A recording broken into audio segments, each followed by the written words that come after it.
क्या आप मानते हैं कि गंगा जल से पवित्र इस दुनिया में कुछ नहीं?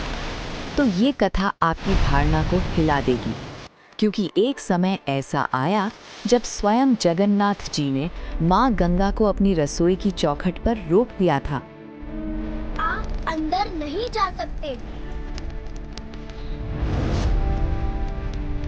ये कोई साधारण घटना नहीं थी, बल्कि एक ऐसी लीला थी जिसने पवित्रता की पूरी परिभाषा ही बदल दी।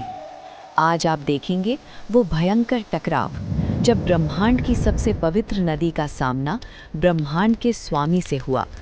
आखिर क्यों जगन्नाथ मंदिर में गंगा का जल वर्जित है? चलिए देखते हैं इस रहस्यमयी कथा में। बात उस समय की है जब सतयुग का सवेरा था। भगवान विष्णु के वरदान से गंगा देवी स्वर्ग से पृथ्वी पर अवतरित हुई थी।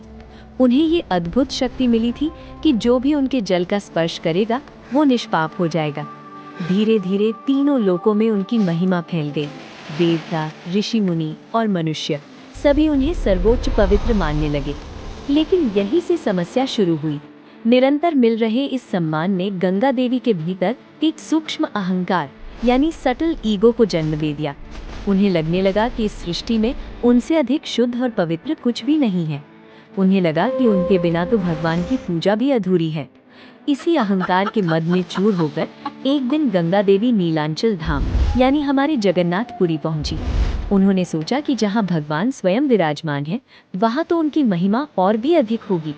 लेकिन जैसे ही उन्होंने मंदिर के सिंह द्वार में अपना पहला कदम रखा, उनका दिमाग चकरा गया। मंदिर के भीतर का नजारा बिल्कुल उलट था। आनंद बाजार में हजारों भक्त जमीन पर बैठे थे। मिट्टी के बर्तनों में गर्मा गर्म अन्न परोसा जा रहा था। भक्त उस भात को, उस दाल को अपने मस्तक से लगाकर ऐसे ग्रहण कर रहे थे जैसे उन्हें साक्षात मोक्ष मिल गया हो।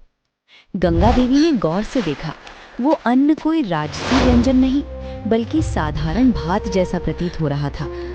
सबसे बड़ा आश्चर्य तो ये था कि उस अन्न को बनाने में गंगा जल का उपयोग तक नहीं हुआ था। गंगा देवी के लिए ये सब असहनीय था। उनके मन में विचार आया, ये कैसी परंपरा है जहाँ जूठन को भी इतना सम्मान दिया जा रहा है? क्या जगन्नाथ जी मर्यादा भूल गए हैं? बिना मेरे स्पर्श के कोई भी वस्तु पवित्र कैसे हो सकती है? यही वो प्रश्न था जिसने भीषण टकराव की नींव रखी। क्रोध और अहंकार में जलती हुई गंगा देवी सीधे मंदिर की रसोई यानी महाप्रभु की रोषशाला की ओर बढ़ी। वहां 756 चूल्हों पर एक साथ महाप्रसाद तैयार हो रहा था। वातावरण में एक ऐसी दिव्य सुगंध फैली हुई थी जो स्वर्ग में भी दुर्लभ है, पर गंगा देवी को उसमें भी अशुद्धता दिखाई दी। उन्होंने अपनी गूंजती हुई आवाज में पुकारा, रुको, ये तब तुरंत बंद किया जाए। वहां उपस्थित रसोइये और सेवक स्तब्ध रह गए। गंगा देवी ललकार कर बोली, ये अशुद्ध है, इसमें मेरा पावन जल नहीं है। ये तो केवल साधारण जल से बना है, इसे महाप्रसाद कहना बंद करो।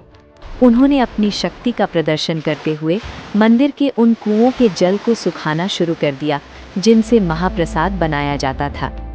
उनका उद्देश्य स्पष्ट था, भगवान को ये दिखाना कि उनकी पवित्रता के बिना कुछ भी पूर्ण नहीं है।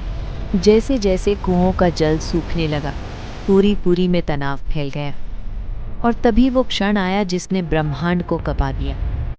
अचानक मंदिर का वातावरण बदल गया। रत्न सिंहासन पर विराजमान जगन्नाथ जी की वो प्यारी सी मुस्कान ओझल हो गई। उनकी बड़ी बड़ी गोल आंखों में वो तेज आ गया जो प्रलय ला सकता है। ठाकुर जी की एक हुंकार गूंजी जिसने पूरे नील शैल पर्वत को हिला दिया। वे कड़क आवाज में बोले, रुको देवी, तुमने मेरे महाप्रसाद को अशुद्ध कहने का दुस्साहस कैसे किया? क्या तुम भूल गई हो कि ये महाप्रसाद साक्षात ब्रह्म है? इसके सामने वेद पुराण और स्वयं तुम जैसी शक्तियां की छोटी पड़ जाती हैं। लेकिन गंगा माता का अहंकार अभी टूटा नहीं था। वे जिद पर अड़ गईं। उन्होंने कहा, प्रभु, नियम तो आपका ही बनाया हुआ है।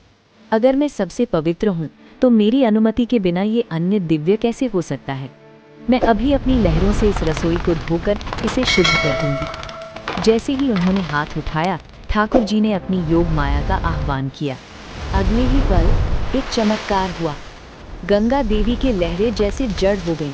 वे एक कदम भी आगे बढ़ने में असमर्थ हो गई। अदृश्य दिव्य ऊर्जा ने उन्हें जकड़ लिया। भगवान ने स्पष्ट शब्दों में कहा, सुनो गंगा, मंदिर की इस चौखट के बाहर पूरी दुनिया में तुम्हारा राज चलेगा। तुम पापियों के पाप धोती रहोगी, लेकिन ये श्री क्षेत्र है, ये मेरी पुरी है। यहाँ केवल एक ही नियम चलता है, प्रेम का नियम। ठाकुर जी ने श्राप दिया कि आज के बाद मंदिर की रसोई में गंगा का जल कभी प्रवेश नहीं करेगा। उन्होंने बताया कि ये महाप्रसाद साक्षात उनकी जूठन है और भगवान की जूठन में कभी कोई पाप या अशुद्धता निवास नहीं कर सकती। इसके सामने कोई तिथि, कोई नक्षत्र, कोई नियम बड़ा नहीं है। गंगा देवी का गर्व पूरी तरह टूट गया। उन्हें समझ आ गया कि जो ईश्वर खुद को भक्तों का दास कहता है, उसकी कृपा के सामने संसार के सारे नियम छोटे हैं। वे पश्चाताप से भरकर भगवान के चरणों में गिर पड़ी। उन्होंने रोते हुए क्षमा मांगी और पूछा, प्रभु, अहंकार ने मेरी बुद्धि हर ली थी। क्या अब मैं सदा के लिए आपकी सेवा से वंचित रह जाऊंगी? ठाकुर जी, जो करुणा के सागर हैं, उनका दिल पसीज गया। उन्होंने एक अनोखा समझौता किया। उन्होंने कहा, देवी, घबराओ मत, तुम्हारा मान बना रहेगा। भक्त महाप्रसाद पाने से पहले तुम्हारा स्मरण करेंगे, लेकिन मेरी रसोई में केवल मेरा प्रेम ही सर्वोच्च रहेगा। राधा कृष्णा का प्यार चाहिए तो दिया, माला, मूर्ति जरूर रखो। लिंक्स डिस्क्रिप्शन में है। अगर तुम्हें कहानी पसंद आई हो तो लाइक और सब्सक्राइब जरूर करो।